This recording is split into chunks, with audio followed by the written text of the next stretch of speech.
வணக்கம். இது மீரா தமிழின் செய்தி பார்வை. இன்றைய தினமும் இடம்பெற்றிருக்கக்கூடிய முக்கியமான செய்திகளோடு இணைந்திருக்கின்றோம். அந்த வகையில் யாழ்ப்பாணத்தில் பெண் ஒருவர் கைது செய்யப்பட்டிருக்கின்றார். இளைஞர் ஒருவரை கனடாவுக்கு அனுப்புவதாக கூறி 60 லட்சம் ரூபாய் பணத்தினை மோசடி செய்த குற்றச்சாட்டின் பேரில் தான் இவர் கைது செய்யப்பட்டிருக்கின்றார். கனடாவுக்கு அனுப்புவதாக 3 மாதத்துக்கு முன்னர் அவரிடமிருந்து 60 லட்சம் ரூபாவினை இவர் பெற்றிருக்கின்றார். அந்த 60 லட்சம் ரூபாவினை பெற்றதன் பின்னர் அனுப்புவதாக அந்த இளைஞரை அனுப்புவதாக பல்வேறுபட்ட தவணைகளில் கூறி வந்தாலும் கடந்த 3 மாத காலமாக எந்தவித முன்னேற்றமும் இல்லாத நிலையில் அந்த இளைஞர் போலீசாரிடம் முறைப்பாட்டை செய்திருக்கிறார். அதற்கு முன்னதாக அந்த பெண்ணிடம் தான் தந்த கொடுத்த பணத்தினை திரும்ப பெறுவதற்கு கேட்டபோதும் அந்த பெண் பணத்தினை கொடுப்பதற்கு பல்வேறுபட்ட சாக்கு போக்குகளை கூறி வந்த நிலையில் அந்த இளைஞர் கடைசியாக போலீசாரிடம் முறையிட்டு இருக்கின்றார். அந்த முறைப்பாட்டின் அடிப்படையில் பெண்ணை போலீசார் கைது செய்து நீதிமன்றத்தில் முற்படுத்தி இருந்தார்கள். நீதிமன்றத்தில் முற்படுத்தப்பட்ட போது அந்த பெண் தனது குற்றத்தினை ஒப்புக்கொண்டிருக்கிறார். அதை விட அந்த இளைஞரிடம் பெற்ற 60 லட்சம் ரூபாய் பணத்தினையும் தவணை அடிப்படையில் மீளச் செலுத்துவதாக ஒப்புக்கொண்டிருக்கிறார். அதன் அடிப்படையில் இன்றைய தினம் 4 லட்சம் ரூபாவினை அவர் அந்த இளைஞருக்கு முதற்கட்டமாக வழங்கி இருக்கிறார். அந்த 4 லட்சம் ரூபாயினை அவர் வழங்கியதன் அடிப்படையில் அவர் சரீர பிணையில் செல்வதற்கு நீதிமன்றத்தினால் அனுமதிக்கப்பட்டிருக்கின்றார். இது ஒரு சம்பவமாக நாங்கள் எடுத்துக்கொள்ளலாம். ஆனால் இது போல பல சம்பவங்கள் இந்த வடக்கு மாகாணத்தில் பரவலாக இடம்பெற்று வருவதாக போலீசார் அறிக்கையிட்டிருக்கிறார்கள். இந்த யாழ்ப்பாணம், வவுனியா, முல்லைத்தீவு, மன்னார் போன்ற இந்த 5 கிளிநொச்சி போன்ற 5 மாவட்டங்களிலும் கனடா போன்ற பல்வேறுபட்ட நாடுகளுக்கு செல்லுகின்ற மோகத்தில் பலர் இந்த போலி முகவர்களிடம் கொடுத்து ஏமாறுவதாக வேறுபட்ட தரப்பினரிடமிருந்து கிடைக்கப்பட்ட முறைப்பாடுகளை தொடர்ந்து போலீசார் அறிக்கையிட்டிருக்கின்றார். கனடா போன்ற வெளிநாடுகளுக்கு செல்லுகின்ற மோகத்தில் போலி முகவர்களிடம் இவ்வாறு பணத்தினை கொடுத்து ஏமாந்த பல சம்பவங்கள் முறைப்பாடாக கிடைக்கப்பட்டதன் அடிப்படையில் அண்மையில் கூட போலீசார் இந்த தகவலை வெளியிட்டிருந்தார்கள். ஆகவே இது தொடர்பில் இந்த ஏமாறுகின்ற மக்கள் திருந்தாத வரையில் இந்த சம்பவங்களை தடுத்து நிறுத்த முடியாது என்ற ஒரு விடயத்தை கூட போலீசார் சுட்டிக்காட்டியிருந்தார்கள். ஆகவே தயவு செய்து வெளிநாட்டு மோகத்தில் உங்களது பெருந்தொகை பணத்தினை அநியாயமாக இவ்வாறான முகவர்களிடம் கொடுத்து ஏமாறுவதை தவிர்த்துக் கொள்ளுங்கள். இது நாளாந்தம் நடைபெற்று வருகின்றது இந்த வடக்கு மாகாணத்தில். மற்றொரு செய்தியினை பார்க்கலாம்.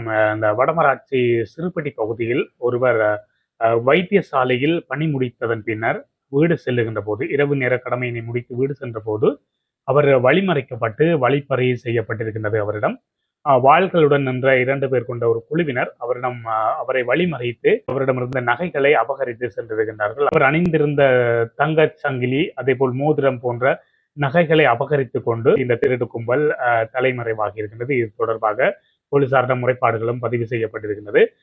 நாட்டில் தற்போது இருக்கக்கூடிய பொருளாதார பிரச்சனையில் பல்வேறுபட்ட குற்றச்செயல்கள், இந்த திருட்டு, இந்த வழிப்பறை குற்றச்செயல்கள் நாளாந்தம் நடைபெற்று வருகின்றது. ஆகவே இது தொடர்பில் பொதுமக்கள் அவதானமாக இருக்குமாறு போலீசார் கேட்டிருக்கின்றார்கள். மற்றும் ஒரு செய்தி, மாவட்டம் தோணிக்கல் பகுதியில் தான் இந்த குற்ற சம்பவம் நடைபெற்றிருக்கின்றது. குற்ற சம்பவம் என்பதனை விட மிகவும் ஒரு கொடூரமான ஒரு சம்பவம். பெற்ற தந்தையினால் பாடசாலை சிறுமி ஒருவர் பாலியல் துஷ்பிரயோகத்திற்கு உள்ளாக்கப்பட்ட சம்பவம் இடம்பெற்றிருக்கின்றது. இன்றைய தினம் அந்த சிறுமி பாடசாலையில் சென்று வகுப்பாசிரியர்களிடம் இந்த விடயத்தினை குறிப்பிட்டிருக்கிறார். தான் காலையில் எழுகின்ற போது ஆடை இல்லாது இருந்ததாக அந்த சிறுமி கூறியதை அடுத்து ஆசிரியர்களால் போலீசாருக்கு, வவுனியா மாவட்ட போலீஸ் அத்தியட்சகருக்கு இந்த தகவல் தெரியப்படுத்ததை அடுத்து மேற்கொள்ளப்பட்ட தொடர் விசாரணைகளின் பின்னர் இந்த சம்பவம் உறுதிப்படுத்தப்பட்டிருக்கின்றது. அதனைத் தொடர்ந்து அந்த தந்தை கைது செய்யப்பட்டிருக்கிறார். அதாவது அந்த சிறுமியினை துஷ்பிரயோகப்படுத்தியது அவரது தந்தை, அதுவும் 36 வயதான ஒரு தந்தை. அதாவது இதில் இன்னும் ஒரு வேதனையான ஒரு விடயம் என்னவென்று சொன்னால், இதற்கு அந்த சிறுமியின் தாயாரும் உடந்தையாக இருந்திருப்பதை அந்த சிறுமி கூறியிருந்தார். இதற்கு முன்னரும் இது போன்ற துஷ்பிரயோக சம்பவங்கள் இடம்பெற்றதாகவும், இது தொடர்பாக தாயாருக்கு கூறிய போதும் அவர் அதனை பெரிதுபடுத்தாமல் இருந்ததாகவும் அந்த சிறுமி கூறியிருக்கின்றார். இதனைத் தொடர்ந்து அந்த தாயாரையும் கைது செய்வதற்கான நடவடிக்கையில் போலீசார் ஈடுபட்டு வருகின்றார்கள். பாருங்கள், இது மிகவும் ஒரு மோசமான, ஒரு கொடூரமான ஒரு சம்பவமாக பதிவாகி வருகின்றது எமது தாயக பிரதேசங்களில். இது ஒரு சம்பவம் மட்டுமல்ல, பல்வேறுபட்ட சம்பவங்கள் நடைபெற்று வருகின்றன. ஆகவே யாராக இருந்தாலும் இந்த பெண் பிள்ளைகள் தொடர்பில் அதிகூடிய கவனம் எடுக்க வேண்டியது அந்த பிள்ளையின் தாயார் தான். ஆனால் இந்த தாயாரே இந்த சம்பவத்தில் உடந்தையாக இருந்திருப்பது மிகவும் ஒரு வேதனைக்குரிய சம்பவமாகத்தான் நாங்கள் இதனை பார்க்கலாம். ஆகவே தயவு செய்து இந்த விடயத்தில் மிகுந்த கவனமாக இருந்து கொள்ளுங்கள். ஒரு செய்தி, இலங்கை மக்களின் சீனி பாவனை அதிகரித்திருப்பதாக வைத்தியர் ரத்நாயக்க என்பவர் கூறியிருக்கின்றார். உலக வாய் சுகாதாரம் தொடர்பான மாநாட்டில் கலந்து கொண்ட போதுதான் அவர் இந்த விடயத்தை குறிப்பிட்டிருக்கின்றார். இந்த சீனி பாவனையினால் இலங்கையில் பல் சொத்தையானவர்களின் வீதம் அதிகரித்து வருவதாக அவர் கூறியிருக்கின்றார்.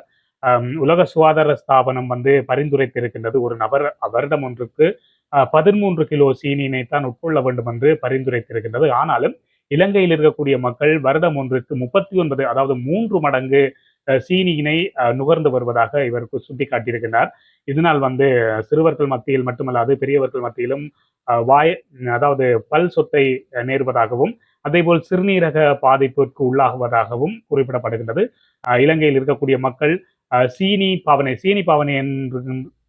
பாவனை என்கின்ற போது இந்த சீனி மூலம் தயாரிக்கப்படுகின்ற உணவுகள், பானங்களின் நுகர்வுகளால் தான் இந்த இலங்கை மக்கள் உலக சுகாதார ஸ்தாபனத்தினால் பரிந்துரைக்கப்பட்ட அளவினை விடவும் பல மடங்கு 3 மடங்கு அதிகமான சீனியினை உள்ளெடுப்பதாக ஒரு தகவலை அவர் வெளியிட்டிருக்கின்றார்.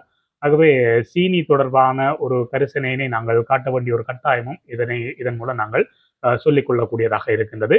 மற்றும் ஒரு செய்தியாக, யாழ்ப்பாணத்தில் அருண் சித்தார்த் என்று கூறப்படுகின்ற யாழ்ப்பாண சிவில் சமூக நிலையத்தின் தலைவராக இருந்தவர் ஐக்கிய தேசிய கட்சியின் யாழ் மாவட்ட அமைப்பாளராக நியமிக்கப்பட்டிருக்கின்றார். ஐக்கிய தேசிய கட்சியின் உப தலைவரும் அதேபோல் முன்னாள் நிதியமைச்சருமான ரவி கருணாநாயக்கவினால் இவர் நியமிக்கப்பட்டிருக்கிறார். ஐக்கிய தேசிய கட்சியின் யாழ் மாவட்ட அமைப்பாளராக நியமிக்கப்பட்டிருக்கிறார். அருண் சித்தார்த் தொடர்பில் வடக்கு மாகாணத்தில், அதாவது தமிழர்கள் மத்தியில் பல்வேறுபட்ட விமர்சனங்கள் இருந்து வருகின்ற நிலையில் இந்த நியமனம் ஐக்கிய தேசிய கட்சிக்கான ஒரு பின்னடைவாக அமையும் என்று கூட பலரும் சமூக வலைத்தளங்களில் எழுதி வருகின்றார்கள். இது தொடர்பாக அருண் சித்தார்த் தனது முகநூல் பதிவு ஒன்றில் குறிப்பிட்டிருக்கின்றார். அதாவது ஒடுக்கப்பட்டவர்களின் பிரதிநிதிகள் தலைவர்களாகின்ற காலம் வந்திருக்கின்றது என்று குறிப்பிட்டிருக்கின்றார். அதே போல் இன்னொரு விடயத்தினை குறிப்பிட்டிருக்கின்றார். தனக்கு குறு உச்சநிலையில் இருந்தமையினால் யாழ் மாவட்ட சிவில் சமூக நிலையத்தின் தலைவர் என்ற பதவியிலிருந்து ஒரு இலங்கையில் இருக்கக்கூடிய ஒரு பிரதான கட்சியின் ஒரு மாவட்டத்தின் பிரதிநிதியாக, மாவட்டத்தின் தலைவராக தான் நியமிக்கப்பட்டிருப்பதை, தனக்கு குறு உச்சத்தில் இருப்பதாக அவர் குறிப்பிட்டிருப்பதையும் இங்கு சுட்டிக்காட்டக்கூடியதாக இருக்கின்றது. முல்லைத்தீவின் கொக்குலாய் பகுதியில் தனியார் காணி ஒன்றில் இருந்து கடந்த வீசப்பட்ட எரிகுண்டு ஒன்று மீட்கப்பட்டுள்ளது.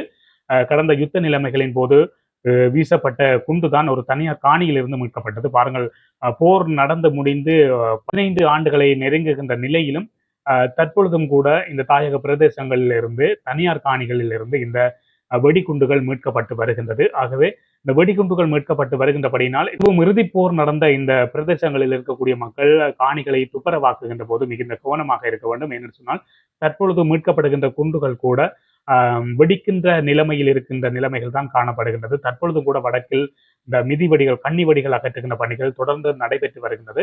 ஆகவே இந்த போர் உக்கிரமாக நடைபெற்ற இடத்தில் இருக்கக்கூடிய மக்கள் மிகுந்த கவனமாக இருக்க வேண்டும் என்பதனை இந்த வெடிகுண்டு மீட்பு சம்பவங்கள் உணர்த்தி வருகின்றதை நாங்கள் இந்த இடத்தில் சொல்லிக் கொள்ளலாம். இதுபோன்ற செய்திகளை உடனுக்குடன் தெரிந்து கொள்ள மீரா தமிழ் சேனலை சப்ஸ்கிரைப் செய்து இணைந்தீர்கள்.